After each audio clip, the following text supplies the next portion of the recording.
Percentage वाला बयान, फिर हिंदू मुसलमान। पंडित धीरेन्द्र शास्त्री ने हिंदू सनातन यात्रा के दौरान एक बड़ा और विवादित बयान दिया, जिस पर घमासान हो गया है। दरअसल यूपी के संभल में मस्जिद के सर्वे के दौरान उपद्रवियों ने सर्वेक्षण टीम पर पथराव कर दिया, जिसके बाद स्थिति तनावपूर्ण हो गई। पत्थरबाजी और आगजनी में 4 लोगों की मौत भी हो गई, जिसके बाद महोबा में धीरेन्द्र शास्त्री ने कहा कि अभी 20% हैं तो पत्थरबाजी और आगजनी कर रहे हैं, अगर 50% हो गए तो हमारी बहु बेटियों को उठाकर ले जाएंगे। बाबा के बयान पर कांग्रेस ने कहा कि एक धर्म विशेष को टारगेट किया जा रहा है, अगर क्राइम बढ़ रहा है तो उसका मतलब है सरकार का फेल्योर है। उधर बीजेपी ने पलटवार करते हुए कहा कि उपद्रवियों को कुछ लोगों का संरक्षण मिल रहा है। बीजेपी की सरकार ऐसे लोगों के इरादों और मंसूबों को कामयाब नहीं होने देगी।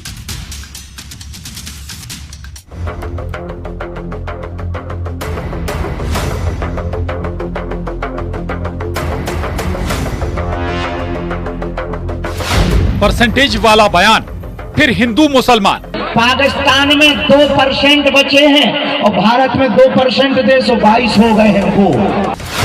आबादी की बिसात, बाबा ने कही बड़ी बात। अभी तो हमारी एकता पर फोकस है, यही तो हम हिंदुओं को बताना चाहते हैं। 20% में वो पत्थरबाजी कर रहे हैं, 50 हो जाएंगे तुम्हारे घरों की बेटियों को उठा ले जाएंगे। कल्पना करिए 2034 में 44 में क्या होगा, क्या होगा? क्या ये वो भारत का दृश्य हम लोग कल्पना कर रहे हैं? उपद्रवियों से लड़ाई बहु बेटियों तक आई। जिसकी जितनी आबादी है वो लोग उतना क्राइम कर रहे हैं। किसी एक धर्म विशेष को टारगेट नहीं करना चाहिए। धर्म का काम है सबको साथ में लेकर चलना, भाईचारा और शांति का। आज इस देश और समाज में अगर कोई व्यक्ति ऐसी कुंठित सोच को रखता है तो उसके हौसलों को ही नहीं पस्त करते, उसके खुद के मकान को ध्वस्त करने के लिए हमारा बुलडोजर तैयार रहता है। तो यह सरकार पूरी सजगता के साथ एक एक सनातनी भाई के हितों की रक्षा के लिए संकल्पित है। संभल में सर्वे पर दंगल हो गया, उस दंगल पर गंभीर सवाल उठ रहे हैं। सिर्फ सर्वे हुआ तो ये बवाल हो गया। उधर बाबा धीरेन्द्र शास्त्री ने संभल की घटना पर एक बड़ा बयान दिया है। धीरेन्द्र शास्त्री ने कहा कि आज ये 20% तो पत्थरबाजी कर रहे हैं, आगजनी कर रहे हैं, अगर 50% हो जाएंगे तो ये हिंदुओं की बेटी बहुओं को ले जाएंगे। बाबा के बयान पर कांग्रेस और बीजेपी एक दूसरे पर हमलावर हैं। आज इसी पर करेंगे महाडिबेट में चर्चा।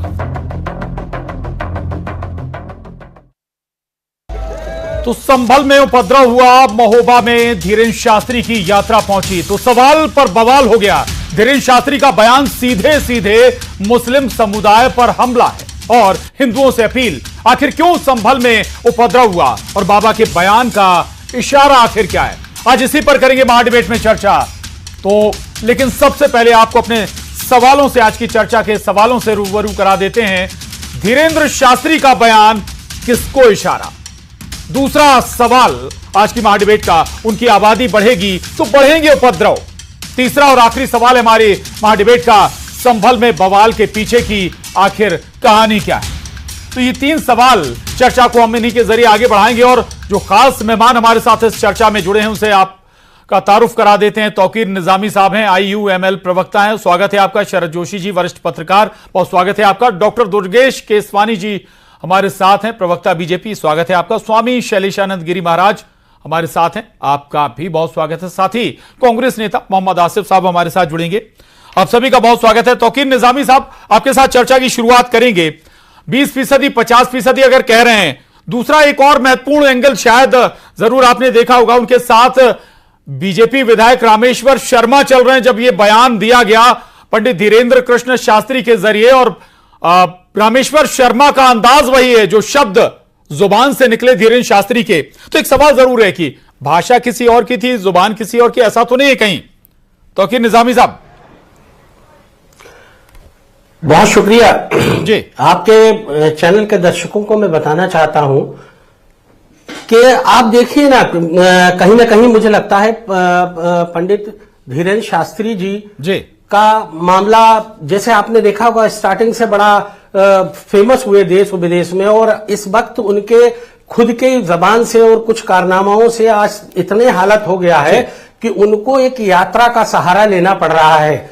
और ये फिर वही भाषा बोल रहे हैं जो हमारे देश का प्रधानमंत्री, मंगलसूत्र छीन लेंगे, भैंस चोरी कर लेंगे, एक बीवी ले जाएंगे, इस तरह के बयान मुझे लगता है कहीं ना कहीं फिर आपको ये समझना पड़ेगा। और संभल को एक बार देख लीजिए आप, वहां पर 19 तारीख को एक PIL दाखिल होती है और इसके बाद 19 तारीख को ही उसकी सुनवाई होती है और 19 तारीख को ही जज साहब वहां डिसीजन देते हैं सर्वे के लिए।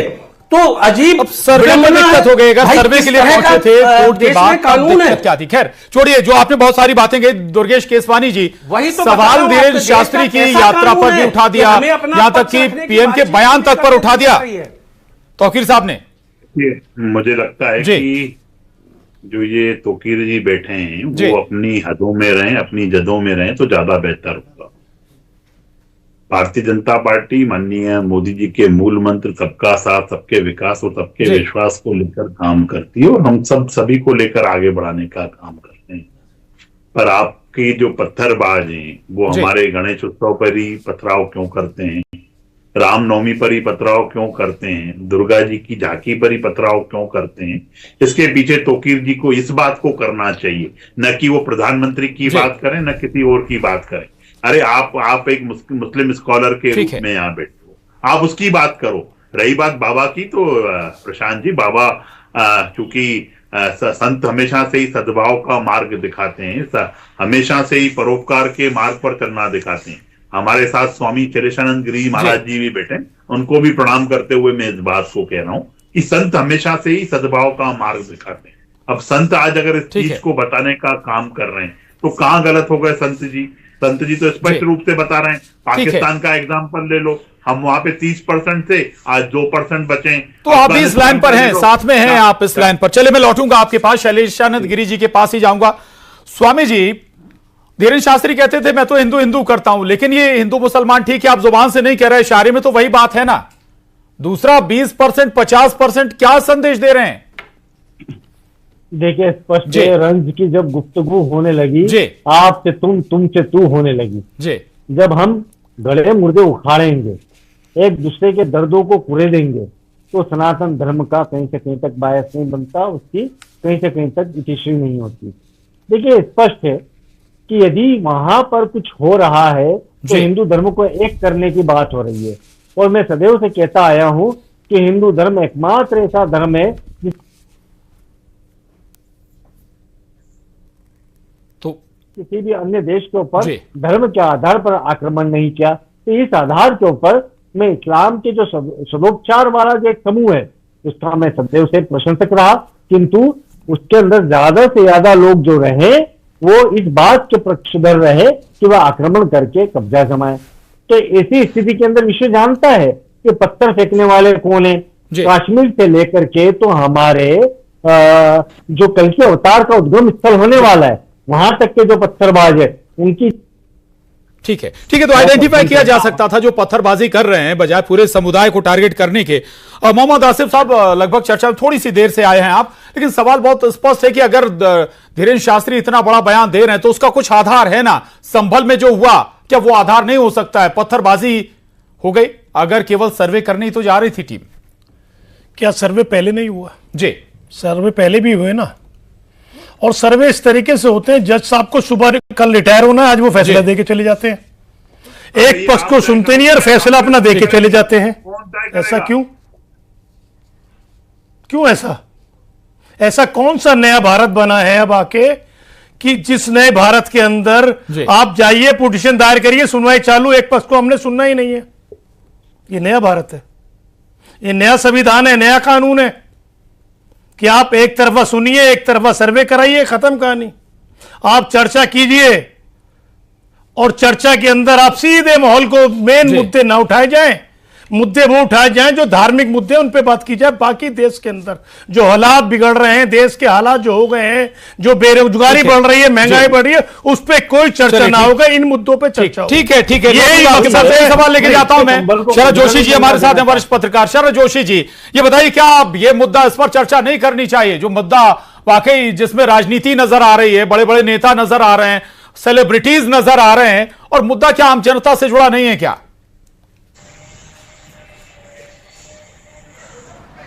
नहीं, मुद्दा आम जनता से जुड़ा है अवश्य है, लेकिन साधु संतों को अपनी गरिमा में रहना चाहिए और अखिल भारतीय साधु समुदाय जो है उनको एक आचार संहिता बनाना चाहिए कि ये बागेश्वर धाम जो है धीरेन्द्र शास्त्री जी कोई सनातन धर्म के प्रवक्ता नहीं है, उन्हें इस प्रकार से बात नहीं करना चाहिए कि ये एक राजनीतिक मुद्दा हो गया है, क्योंकि राजनीतिक नेता भी जो है वो धर्म की बात करते हैं अपने अपने वोटों के खातिर, और दूसरी तरफ अगर कुछ साधु संतों भी इस प्रकार की बात करने लगेंगे, देश में हालात और बिगड़ेंगे। अभी देश के हालात ठीक नहीं है, जहां दुनिया में सनातन धर्म का डंका बज रहा है, मुस्लिम देशों में भी सनातन धर्म के मंदिर बन रहे हैं, हिंदू धर्म मंदिर बन रहे हैं, हिंदू मंदिर बन रहे हैं। ऐसे में विदेशों में भारतीय संस्कृति और सनातन धर्म का बोलबाला हो रहा है। ऐसे में यदि भारत के अंदर इस प्रकार के विवादास्पद बयान देकर साधु संत अगर करेंगे तो निश्चित रूप से इससे माहौल खराब होगा। बिल्कुल बिल्कुल, वाकई माहौल खराब हो सकता है। डॉक्टर दुर्गेश केसवानी जी, आप भी उसी लाइन के साथ थे जो धीरेन्द्र शास्त्री ने कही, ये बताइए क्या धीरेन्द्र शास्त्री तय करेंगे हिंदू किस तरह से काम करे, क्या बात करे, क्या ना करे? देखिए प्रशांत जी, बाबा विश्वविख्यात संत हैं जी, और आग लगी आकाश में, जर्जर गिरे अंगार, संत न होते जग में तो जल मरता संसार। अगर कांग्रेस के यहाँ पे जो प्रवक्ता बैठे हैं वो एक विशेष वर्ग की बात कर रहे हैं, तो क्या हम अपने हिंदू समाज को छोड़कर बात करेंगे क्या? आप होते कौन हो? आप ये बताओ कि अगर आप तय करोगे कि जजमेंट कब आएगा और जजमेंट कब नहीं आएगा। अदालतें आपके न तो आपके प्रेशर में काम करेंगी न किसी प्रेशर में काम करती हैं। वो एक अपनी संस्था है वो, और वो अपने हिसाब से काम करती हैं। आप इंटरप्ट करने वाले कौन हो, जो उसको बताने वाले कौन हो कि आपको कब करना है और कब नहीं करना है? आज रिटायर हो रहे हैं, कल रिटायर हो रहा है, आज फैसला दे रहे हैं वो। ये कहां पर्दे के पीछे जजमेंट पर 2 दिन बाद ही उनको लाभ का पद मिल रहा है। नहीं, ये क्या है? आसिफ जी, सरकार लाभ का पद क्यों दे रही है? मोहम्मद आसिफ साहब, किसी जज के जजमेंट पर सवाल उठा दिया जाएगा। मैं कह रहा हूं अगर सवाल है तो अगली अदालत में जा सकते हैं ना, के ऊपर वही सरकार के फेवर। अब आप जज पर सरकार द्वारा अब अदालत भरोसा नहीं है, 6 दिन बाद उनको वो दे देना। हमने बंगाल का इशू देखा, एक महोदय बार बार ऐसे फैसले देते रहे जो बंगाल सरकार के खिलाफ थे, और जब चुनाव डिक्लेयर हुआ लोकसभा का, छोड़कर लोकसभा के उम्मीदवार बन गए भारतीय जनता पार्टी के। तो ये सब चल क्या रहा है देश के अंदर? ये देश के अंदर चल क्या रहा है? ऐसे लोगों के खिलाफ संदेह होता है। जिस तरीके के जजमेंट एक तरफा किसी पॉलिटिकली पार्टी को फायदा पहुंचाने के लिए दिए जाते हैं, सेम उस तरीके से जैसे राम रहीम जैसे लोग जिनको उम्र कैद की सजा होती है और जो उन्हें बार बार पैनल देना होता है, वही शख्स भारतीय जनता पार्टी का उम्मीदवार होता है। ऐसा क्यों? ऐसा क्यों? जरा बताएंगे भारतीय जनता पार्टी के प्रवक्ता, ऐसा क्यों हो रहा है? क्यों बार बार संदेह भारतीय जनता पार्टी के ऊपर भारतीय जनता पार्टी की सरकार पे जा रहा है कि ऐसे फैसले होने के बाद में वो लोग भारतीय जनता पार्टी के वोट मांगते हैं? राम रहीम ने 11 बार पैरोल मिली और हमेशा ज्यादातर जब मिली जब किसी न किसी रूप के अंदर हरियाणा राजस्थान में चुनाव था। ऐसा क्यों? बताइए ना, एक दूसरा उदाहरण दीजिए देश को, राम रहीम जैसा दूसरा उदाहरण दीजिए कि ऐसा कोई बाबा हो या कोई शख्स हो जिसे बार बार पैरोल मिल रही हो, जिसको कोर्ट का मुद्दार हो। तो बताइए, इलेक्शन कमीशन कहता है, इलेक्शन कमीशन कहता हमें बताए, उसके बाद में इलेक्शन कमीशन का भी कोई बयान नहीं आता और बाबा पैरोल में बाहर आते। बाबा वो बाबा है जिसके ऊपर बलात्कार के मुकदमे हैं, बाबा वो बाबा है हरियाणा में मध्य प्रदेश पर रही है, जिन 2 बहनों ने हमारी अपनी जान की कुर्बानी देने के तैयार रही और बाबा के खिलाफ गवाही दी। यही भारतीय जनता पार्टी के लोग उन बहनों को मारने के लिए उतावले थे। आज उसी बलात्कारी बाबा के साथ ये बहनों के खिलाफ खड़े हैं भारतीय जनता पार्टी। राम रहीम, राम रहीम। चलिए ठीक है, जो आपके लिए वोट मांगता है तौकीर निजामी साहब के पास जाऊंगा मैं। ठीक है मोहम्मद आसिफ साहब, मोहम्मद आसिफ साहब, ठीक है तौकीर निजामी साहब, ठीक है आसिफ साहब, आसिफ साहब प्लीज, बस ठीक है, की आड़ मत लो, बस धर्म की आड़ मत लो।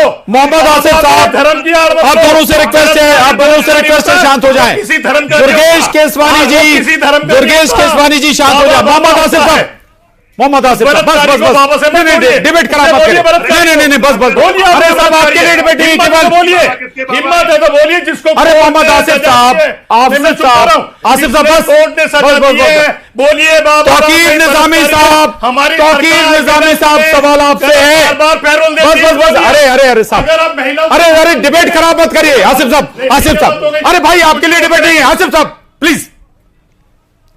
तौकीर निजामी साहब, सीधा सवाल है, 20% में अगर ऐसा हो रहा है तो यह सवाल क्यों ना उठे कि 50% हो जाएंगे, तब आप क्या करेंगे?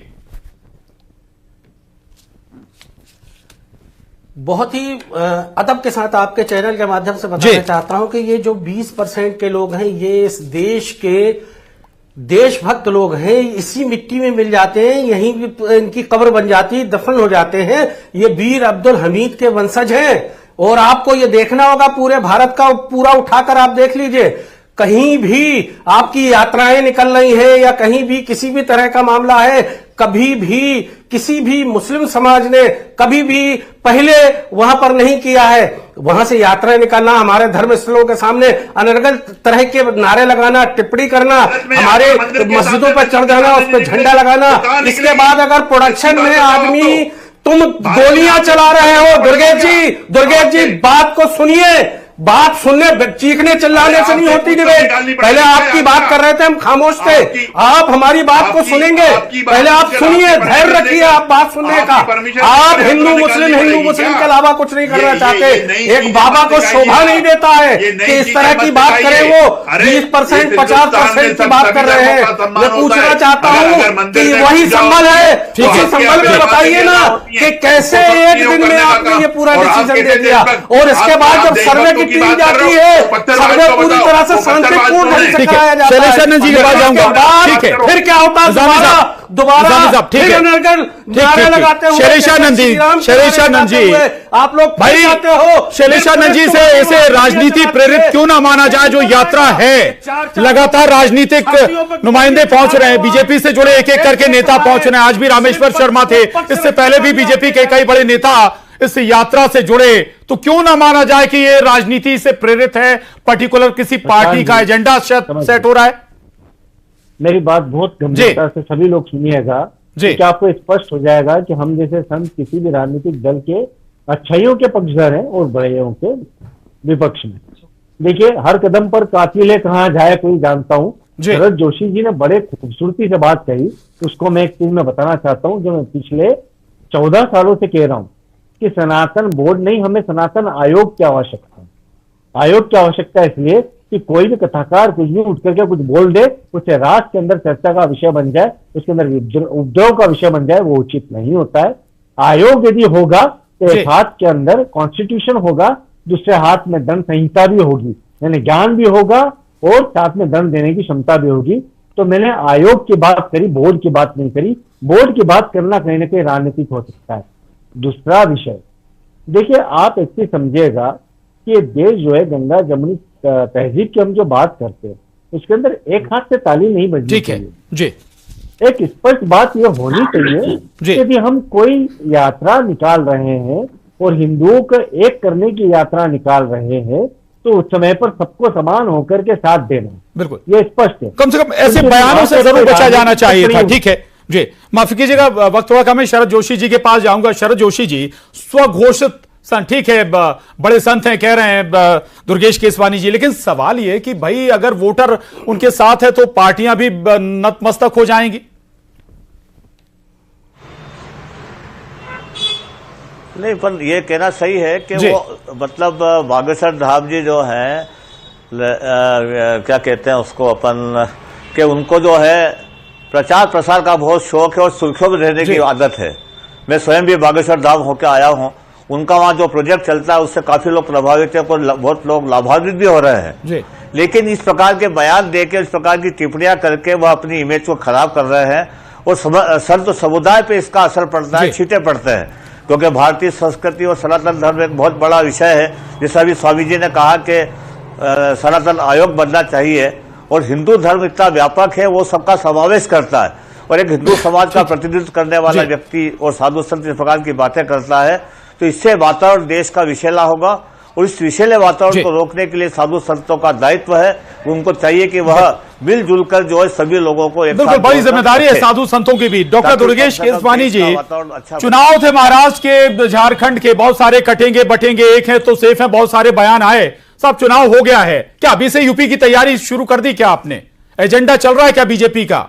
यह आरोप है राजनीतिक पंडितों का। जी देखिए प्रधान जी, कहीं कोई एजेंडा नहीं है। आज बात पत्थरबाजों पे हो रही है। जो पथराव कर रहे हैं उस पर तो कोई भी यहाँ पे डिबेट में करने वाला आदमी बात नहीं कर रहा है।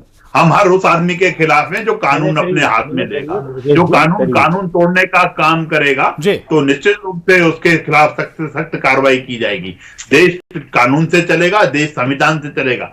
आपके हाथ में अगर पत्थर लेके आप अगर घर लोगों पे हमला करोगे, लोगों को मारोगे, लोगों को कुचलने का काम करोगे, तो तोकीर निजामी को उसका विरोध करना चाहिए था। कांग्रेस के बैठे नेता को यहाँ विरोध करना चाहिए। आसिफ साहब के पास ही जाऊंगा।